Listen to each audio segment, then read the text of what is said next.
The clouds parted over the Isles of Boreas. It was time to choose. The rebellion was in trouble. Ravens were scouting for the secret rebel base. They needed a game changer. Pieces of the Sky Ripper had surfaced. Or so a scholar in the mountains had told him. Surely the weapon that banished the lost gods could defeat the Emperor. Also, a temple had risen out of empty desert. The Emperor had brought the Sky Ripper pieces up out of ancient burial by his obscene rituals. Could this be where the Iblis Stone was hidden? Someone better get it before he does, thought Renato. And also, his old friend Lupino needed rescuing. Of course, Renato had a pretty strong suspicion that Lupino had betrayed the rebellion. But could Renato really leave an old friend to the Ravens?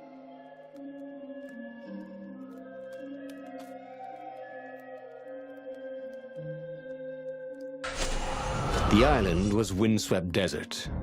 No one went there except ostriches and ostrich hunters. The Iblis Stone. It sounded ominous. It sounded powerful. If the Emperor was searching for it, it must be dangerous. And so, Bernardo went ostrich hunting.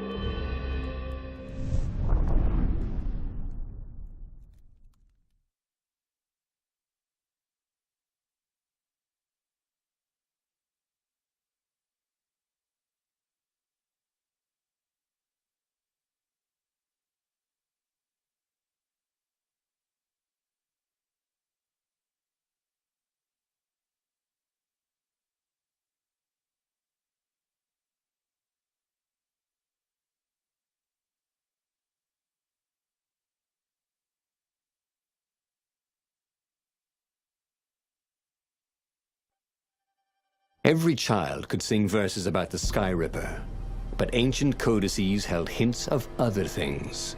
A stone that ate souls, a ruby that drank blood, a jewel only a righteous man could give away. Were all these things the Iblis Stone?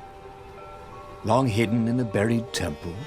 Another ancient item that was only resurfacing now? Drawn up from the deeps by the Emperor's horrific rituals?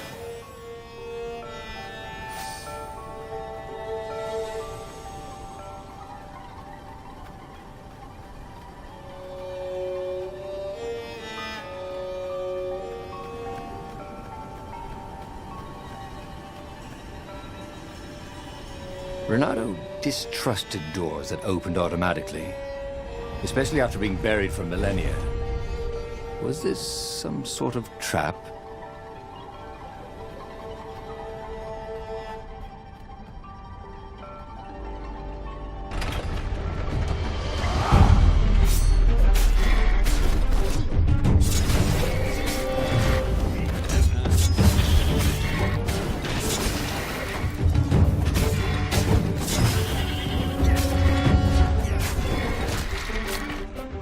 Everybody knew you shouldn't trust a raven further than you could throw one. But did vertical drop count?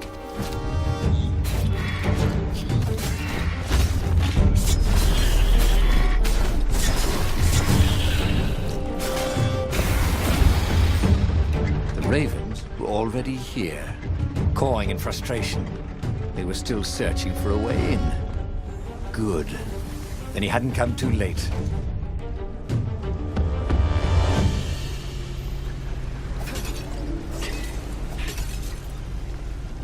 Sometimes, Renato really hated inanimate objects.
Renata felt a little better.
He'd once met a pirate captain who used hooks to get around his ship. Oh, what was his name again?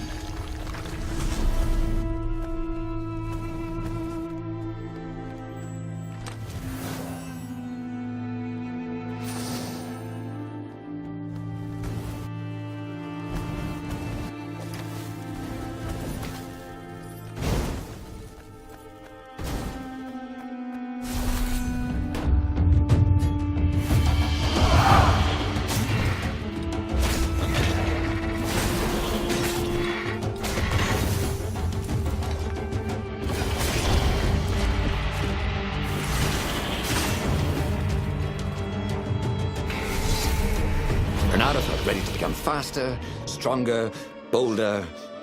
If only he could figure out which.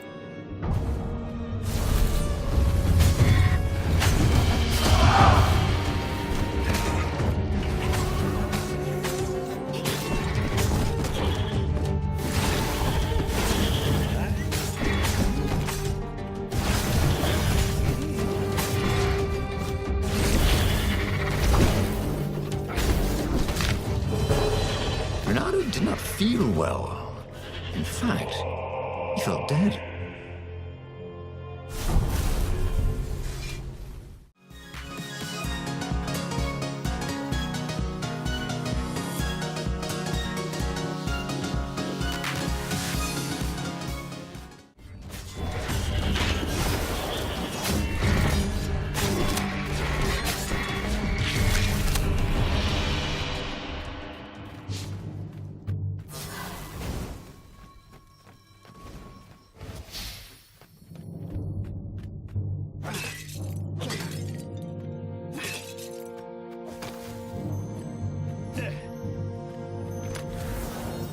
A chest that shiny deserved to be opened.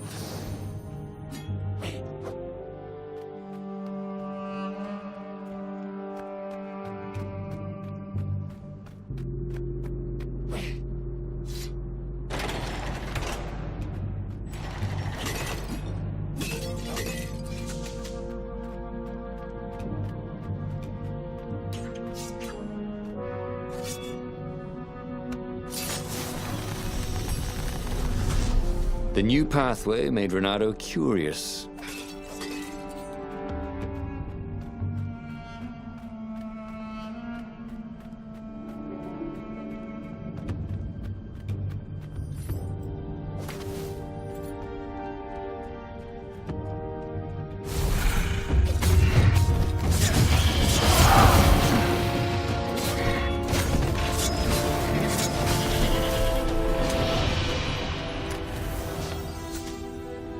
He could sense the jewel's power. He had a feeling they were going to be great friends.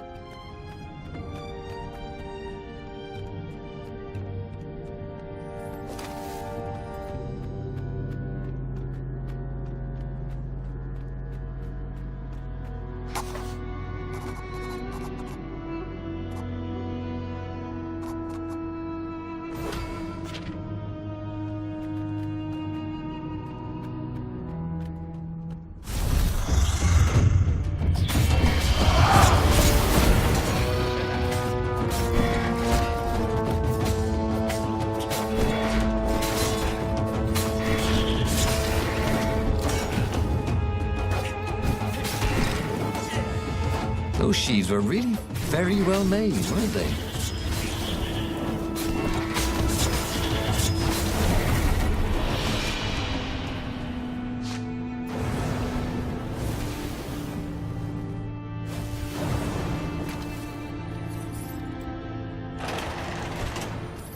The Ravens at least could not get past this point. Obviously, the temple builders knew how to deal with tomb raiders.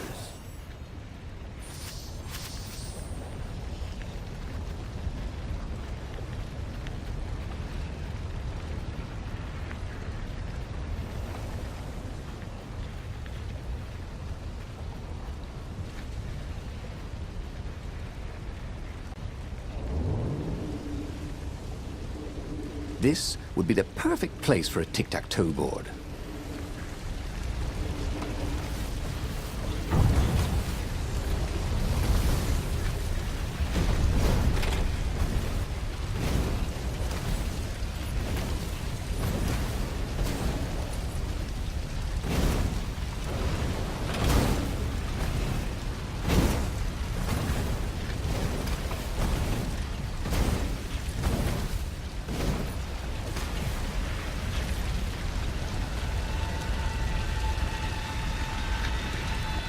It was a stone of the purest blackness. It reflected no light, like a void made solid. Nervous, he picked it up. I can make you mighty. Who said that? Give me blood. It was the stone, eager, thirsty.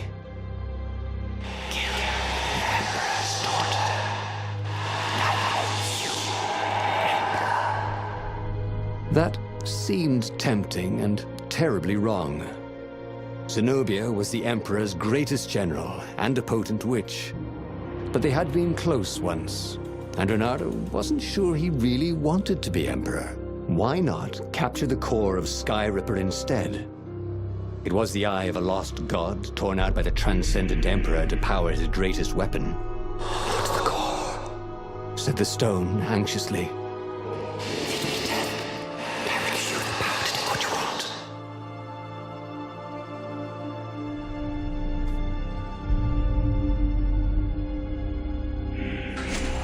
Why was he listening to a talking rock?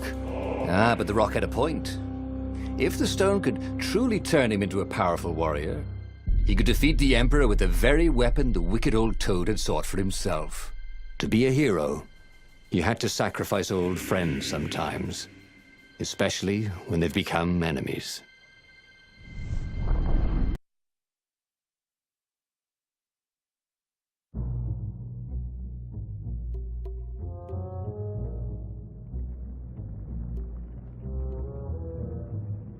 As he placed the impossibly black crystal in his gauntlet, Renato had a sudden vision. Charred fields covered in dead ravens below a black sun. Was it the time of the lost gods before the Transcendent Emperor? Was it the future? Feed the souls, it whispered. Take the power. He could feel the stone's hunger for souls, its thirst for blood. All right, I get it. This was going to be interesting.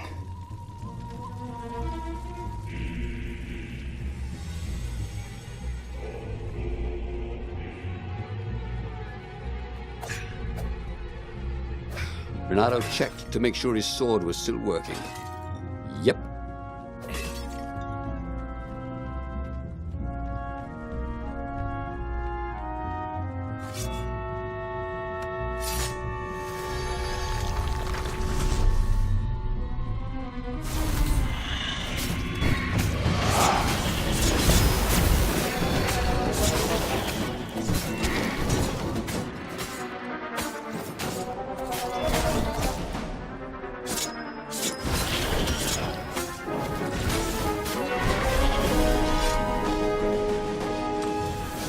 Renato had heard stories of a dungeon where chests were filled with potions and weapons.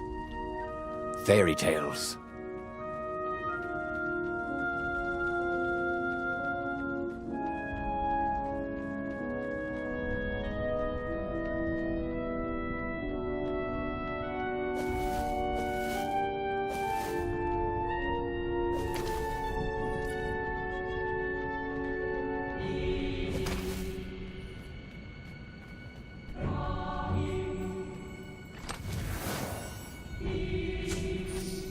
was time to make a new sword.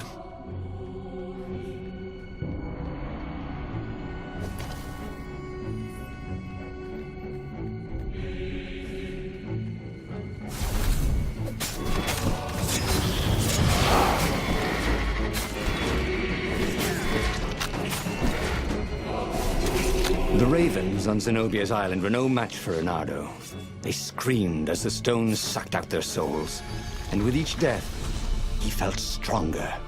Take the power, the stone told him.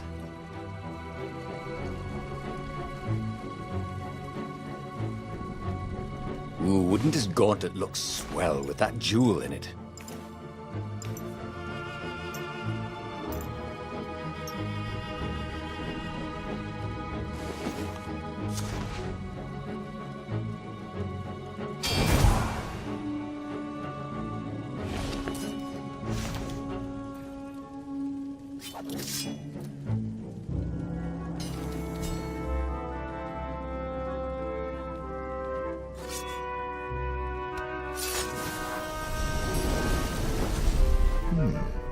He hadn't noticed that path before.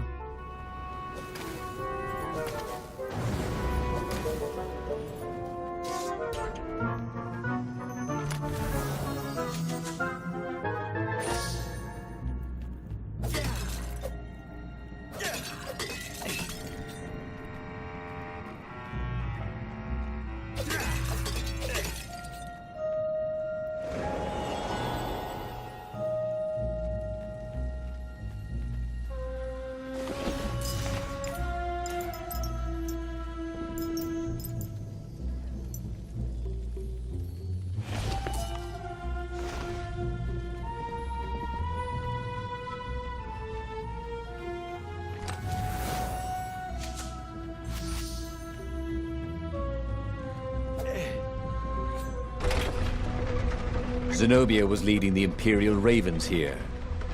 She loved to be in the vanguard, where the danger was, where she needed her wits. Reynardo pitied whoever she was fighting, especially if it was him.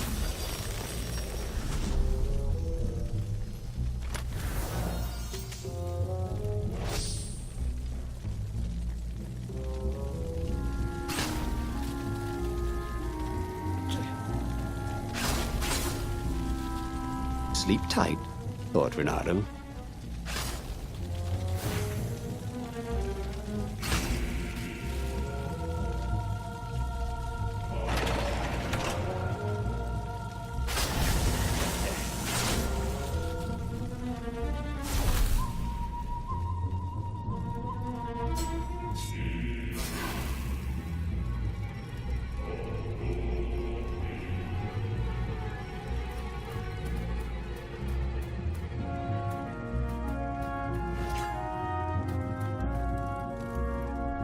Zenobia was waiting for Reynardo. She was alone, confident as always. Fire danced at the tips of her claws. Are you here to surrender? She seemed as cocksure as he felt. But she didn't know he had the stone. And I've missed you too, love. He chuckled. She spotted the stone and bolted without another word.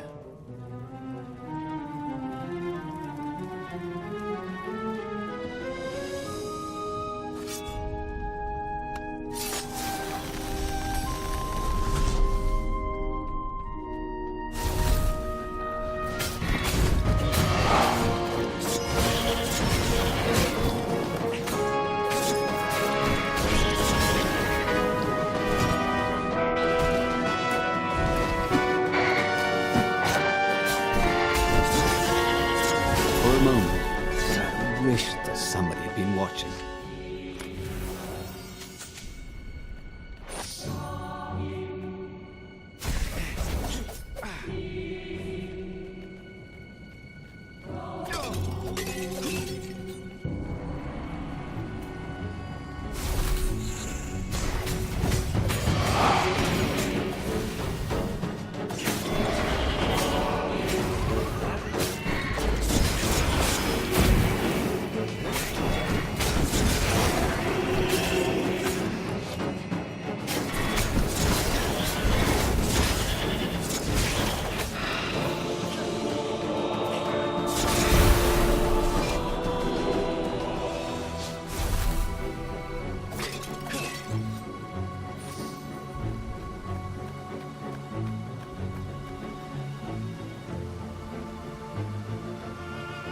Finally, Renato caught up to her.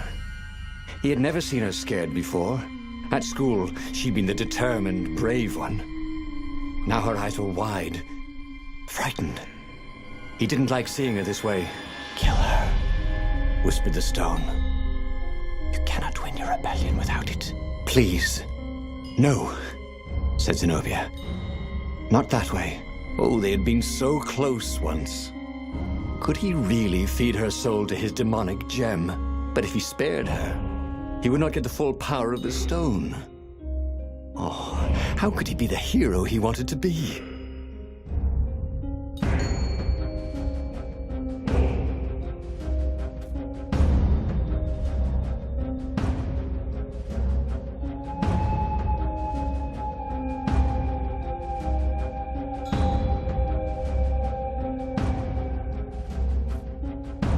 With a flick of his wrist, he slashed Zenobia's throat.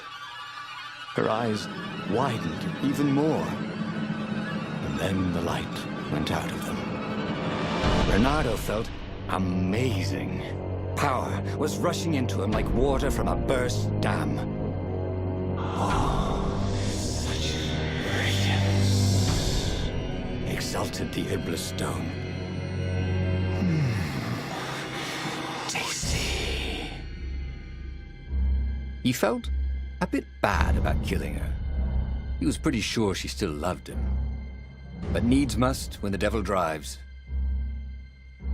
Renato returned to the Farfarer and set a course for the Nexus. The Empire had a communication outpost there. He could call the Emperor directly. It was time to seize the outpost and let the Emperor know what he had done.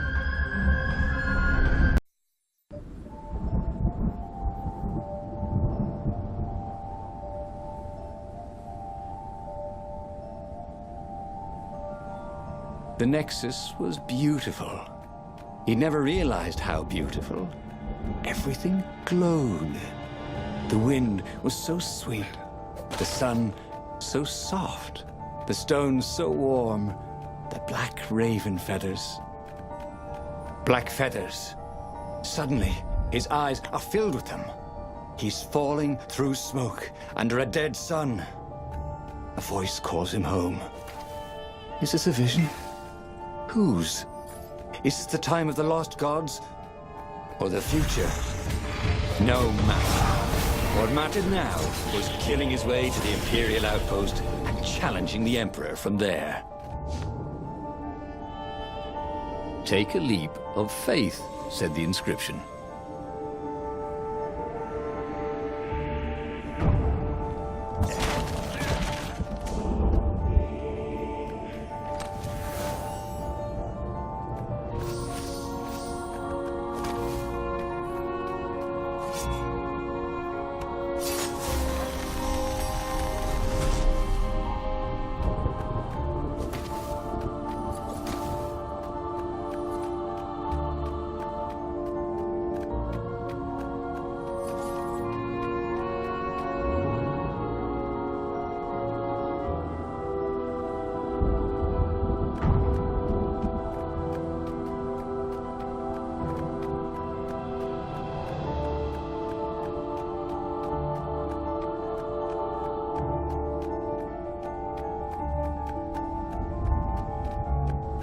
Hey, I hear black is the new dead.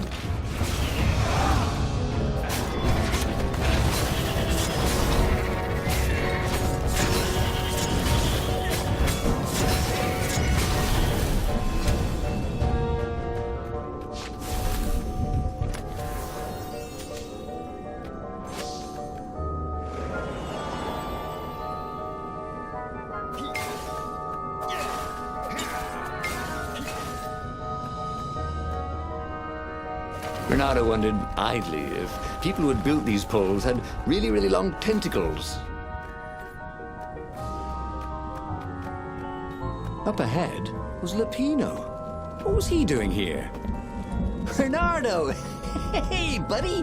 Hey there, old buddy! Please don't kill me! Why would I kill you? Asked Renato, although he had been thinking about it. Well, you've become No, I mean, no disrespect at all here.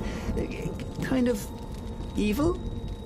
Maybe you should, I don't know, go to the mountains to have a think? See if maybe you're sure the stone is not all that healthy a thing to keep? I suppose you wanted, Renato said, and poked Lapino in the chest for emphasis. Oh, had he just killed Lapino? Oh, damn it.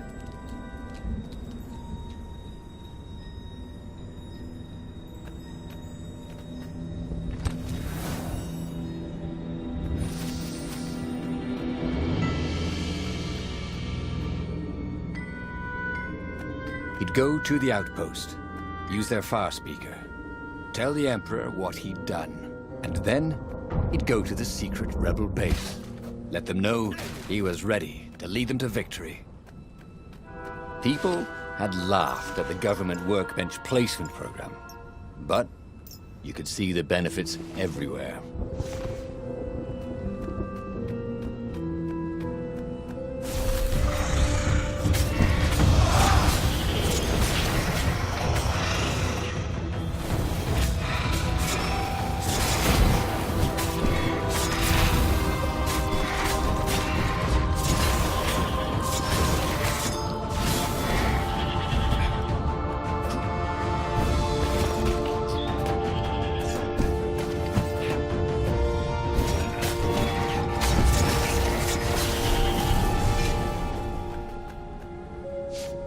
Renato rampaged through the Imperial outpost like a water buffalo rampaging.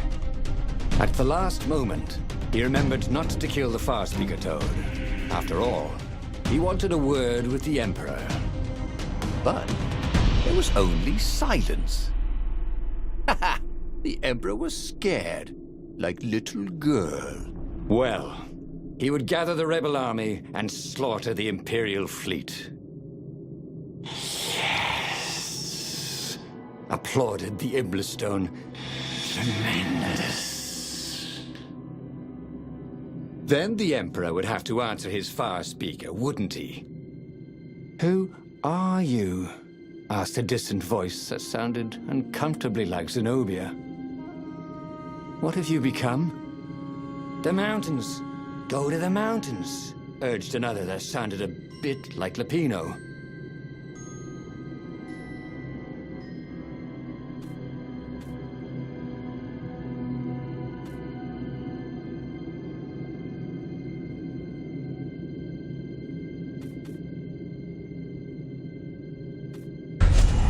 Renato called the Rebel Council to let them know to gather their forces. Then he killed the far speaker toad. Why? Oh, because to make sure his sword was sharp. Oh no, that's awful. So no one else could use it. Yes, that's it. Then he set off for the ruins and the secret rebel base.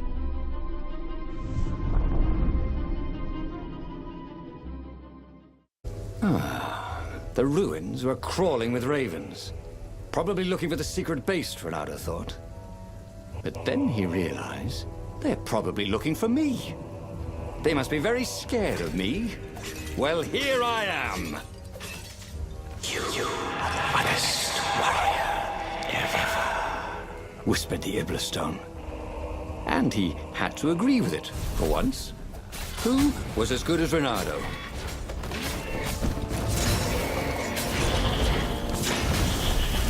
He missed her. Not Zenobia. Hypatia, the kid's mother.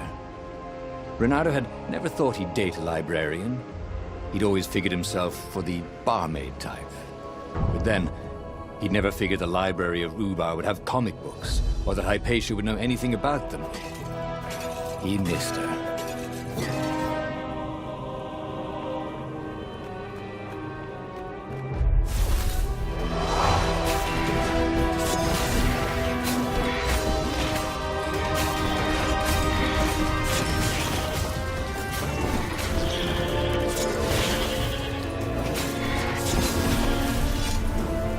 Renato was so happy.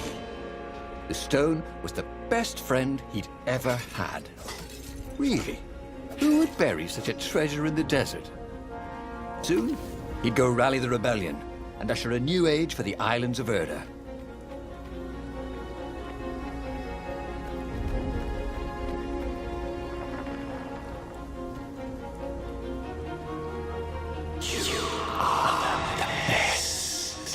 Urged the stone. Let me make you Emperor. Come to think of it, Renato thought as he put down another raven, why shouldn't I be Emperor? How did anybody get to be Emperor anyway? By making war. I mean, not counting the transcendent Emperor, obviously, who had banished the lost gods and started time. Yes, he should be Emperor. He would make a great Emperor. Right, Stone? Right, boss.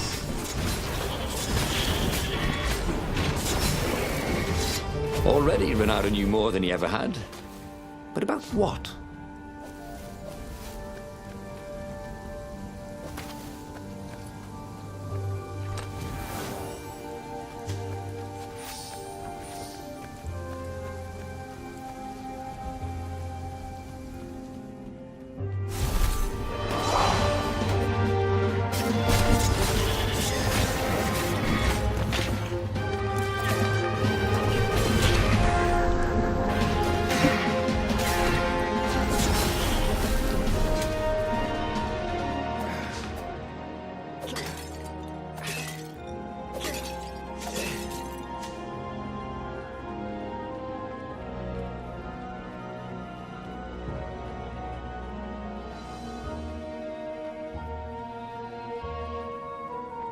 Renato had been the terror of the sandcastles when he was 2.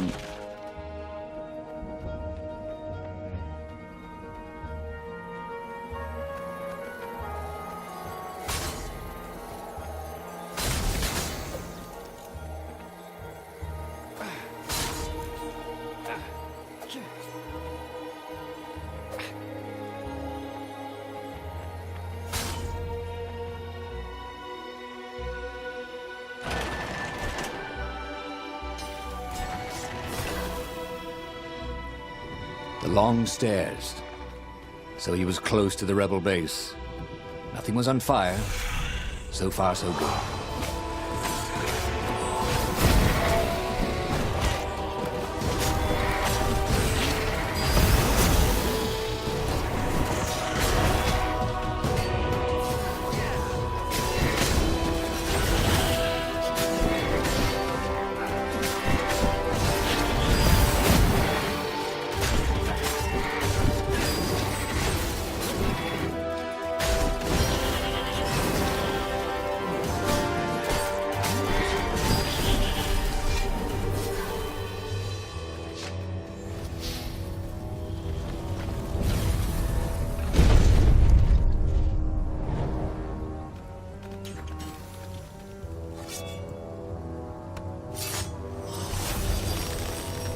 What's behind door number 2?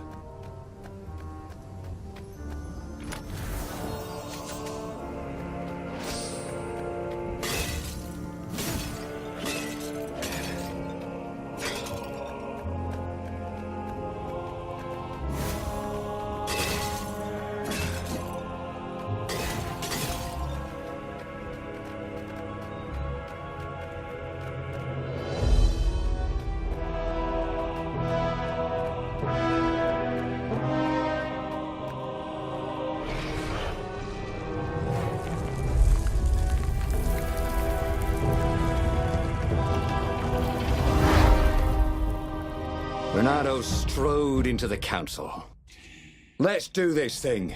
Let's make me Emperor. They looked confused and nervous. Ah, had he mentioned the Emperor thing? Yeah, he'd meant to bring that up later. I mean, let's go win this rebellion. He waved his sword around encouragingly. They ran. Cowards. He'd stop them. He cut down a few to inspire the others. But soon, there's no one to cut down. Well then, he'd have to attack the fleet alone. More for me, he said. Unless it was the stone that said it. Traitors. Traitors, all of them. They'd run rather than following him, rather than cheering him. What should he do to the cowards? Anything he wanted to. After all, he was a true hero, the best warrior there ever was. No one could stop him now. But first, finish him. The Emperor, that is.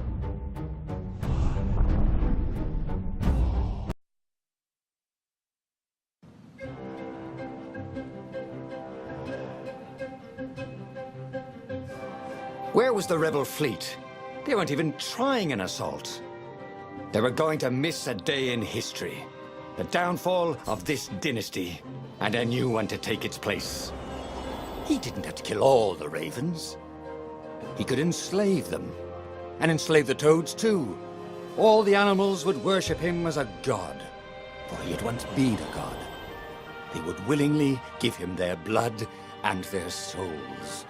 And the world would change. Would become familiar again.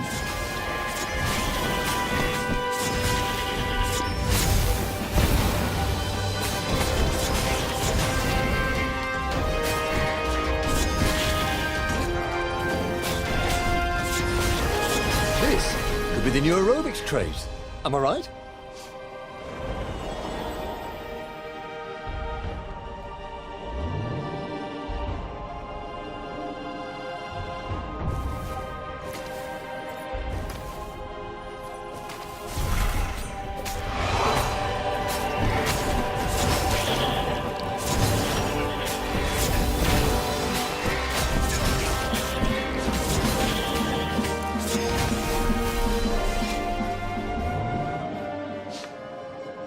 This was definitely better than pulling yourself up in a bucket.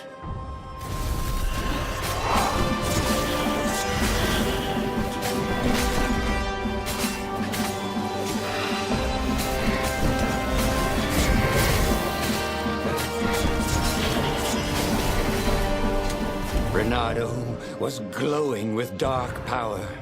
Already the sun had dimmed. He could do anything, he realized. He could wrap the island safely in smoke again. He was beyond a hero. He was going to become a god again. How odd, he thought, that the Iblis Stone had nothing to say about any of this. Well, no matter. Once he killed this petty toad emperor, he would bring back the Black Sun.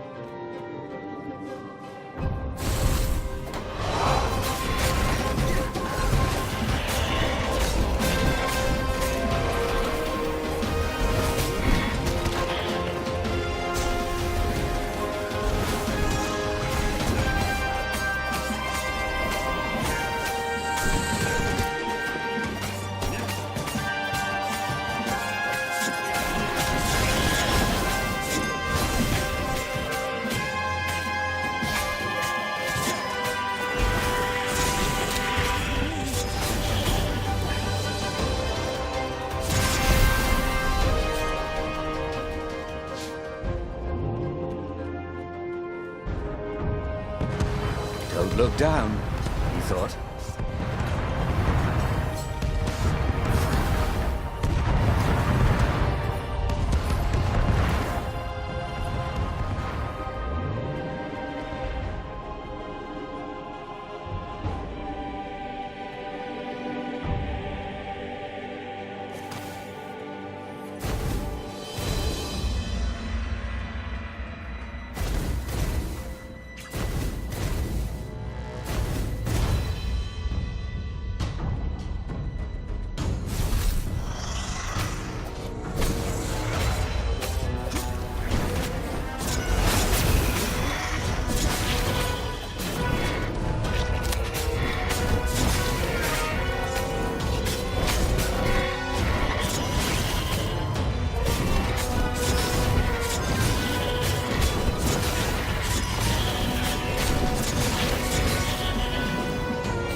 He found the Emperor and the Council huddling by his ship, plotting.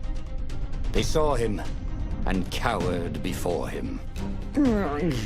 Back to hell, fiend. Croaked the Emperor desperately. In the name of the Transcendent Emperor! Croaked the speaker. They held some arcane items he didn't recognize. He simply flexed his will and sucked their souls out of their bodies. And Iblis exulted. It is finished. And the void that had been a mere stone on a sword expanded.